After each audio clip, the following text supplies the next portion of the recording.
Okay, so today we have a look at set 6078, the Royal Drawbridge from 1995, from the kind of the re-release of Lion Knights, but they called it the Royal Knights because they finally had the king this year.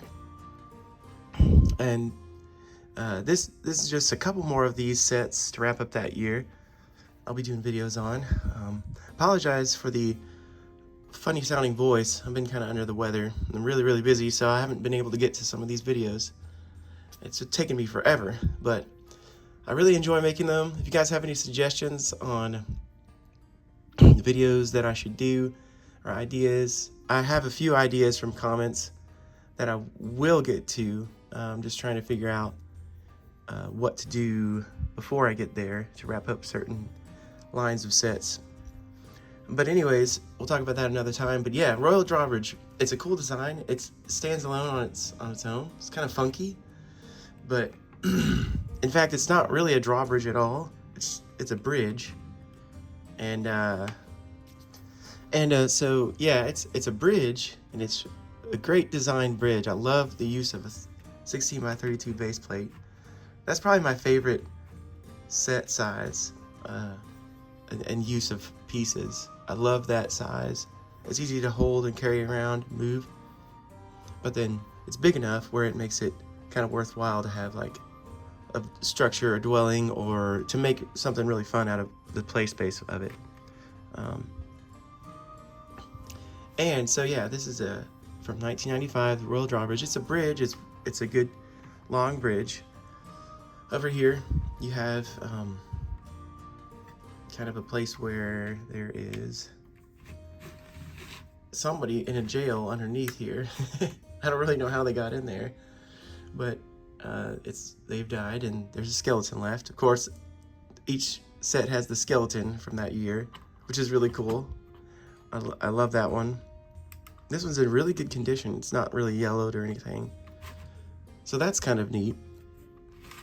But again, not really a functional space, but spooky, I guess. Maybe it's more of the intimidation of it that's supposed to be happening. Yeah, and then you've got some rocks. You know, it makes good use of the burps and the lerps, the rock pieces.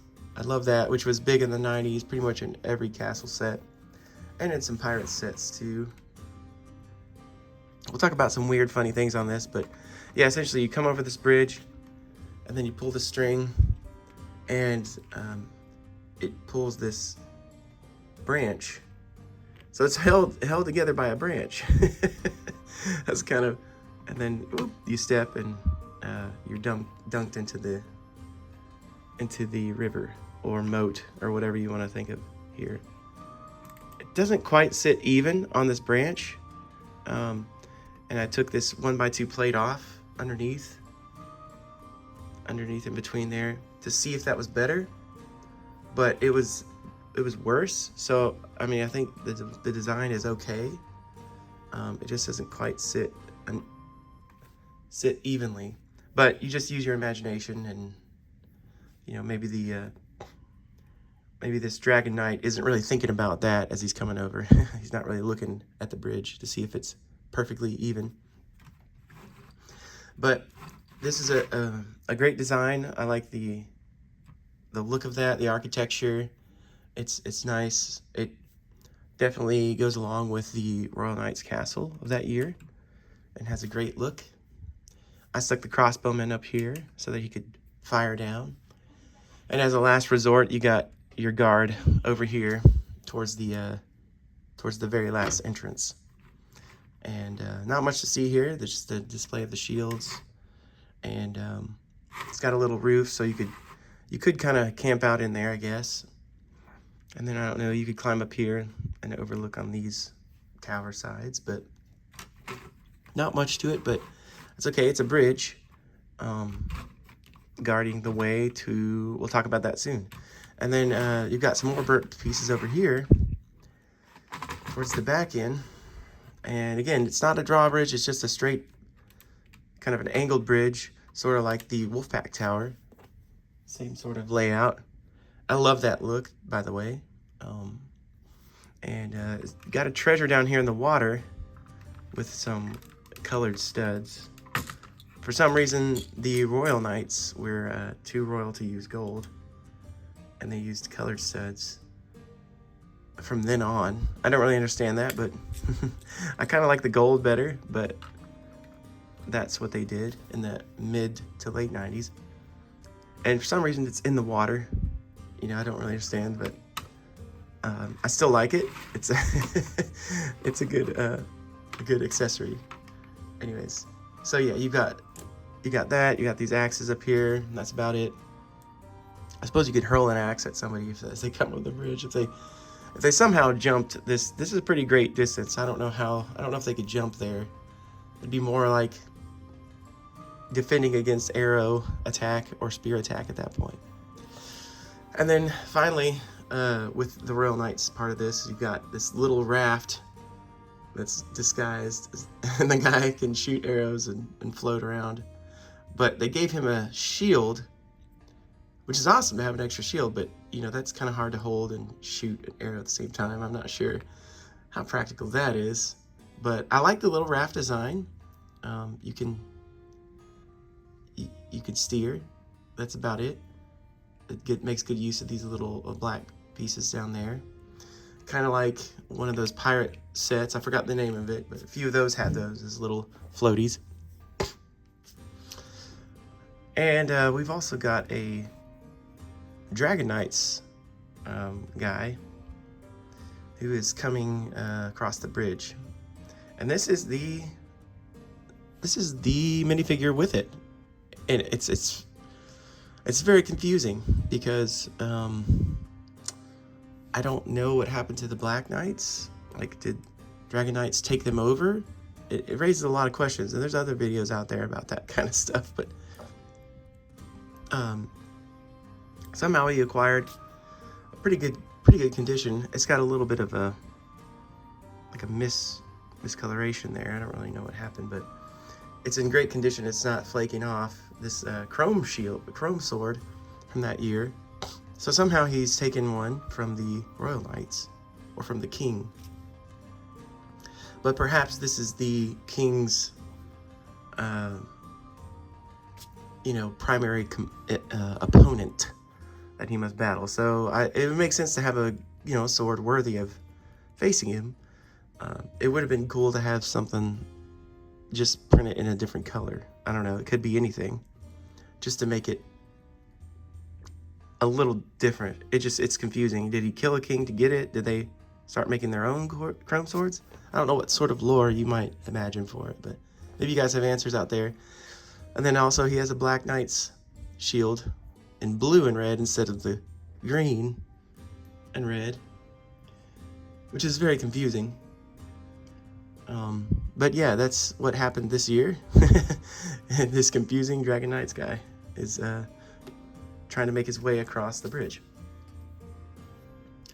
So that's about it for this set. I'm going to turn to another area and I guess ask your guys' opinion on how I should display it and how you might display it. Oh yeah, I love this set, and I also have the instruction booklet as well, which is in great condition. A little bit of folding on the side there, but it's awesome. I love that. They show his shield on the side there, and for some reason the skeleton I mean, I always love the displays and the pictures that they took. They're just so action packed, and I'm not really sure how a lot of them I always tried to recreate these as a kid, and especially the ones in the catalogs, and often guys would be floating or holding onto strings. The pirates would be crossing water on a rope, type thing. And I always wondered how they did that, like if that was glue, or in this guy's case, you really can't see anything or any string. I'm not sure. I wonder how they did that. Those are interesting questions I've not thought to ask, but maybe you guys have answers. Or maybe you've experimented with some stuff like that. Or if it's just they quickly shot the picture before he fell. I don't know. Because he's not on a stud even. I don't know. And then his arms aren't, they're floppy. So maybe there's some interesting camera work you guys can give me some insight on. anyways, great instructions condition there too. So, all right, we'll move on to another area here in a second. Okay, so here's like my area for my Royal Knights sets. I have a bunch of them. And over here in like a separate area, separate from the rest of my display. And so yeah, what do you guys think? How do you display this Royal Drawbridge? I always thought, first of all, it would be cool right in the front, but it kind of blocks most of the castle and the view of it. And I suppose it could be further away in the front. And that would kind of make sense. Instead of a drawbridge in front, you know, it's got a whole bridge. And then it gets to an area in between. I'm not quite sure. Another option is to do it over on the side. Like so. I don't know, my table's a little dirty here, but that could be an option, but then you have to kind of make a path to go to the entrance. How do you get to the entrance? So I don't know if this is a standalone set somewhere else, like, you know, off to the side, and just make it completely its standalone thing. Or another option is that a lot of people in their display put it over here.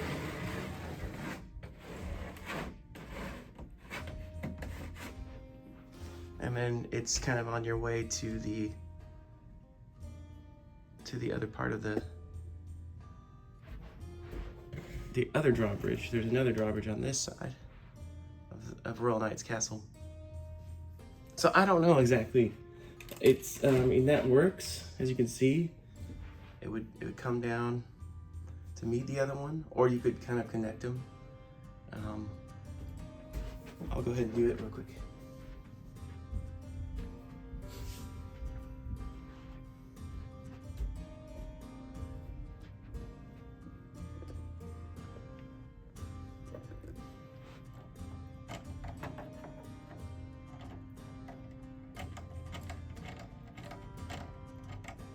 I don't know if you go down all the way and just have them meet, or if you go like this, have them together.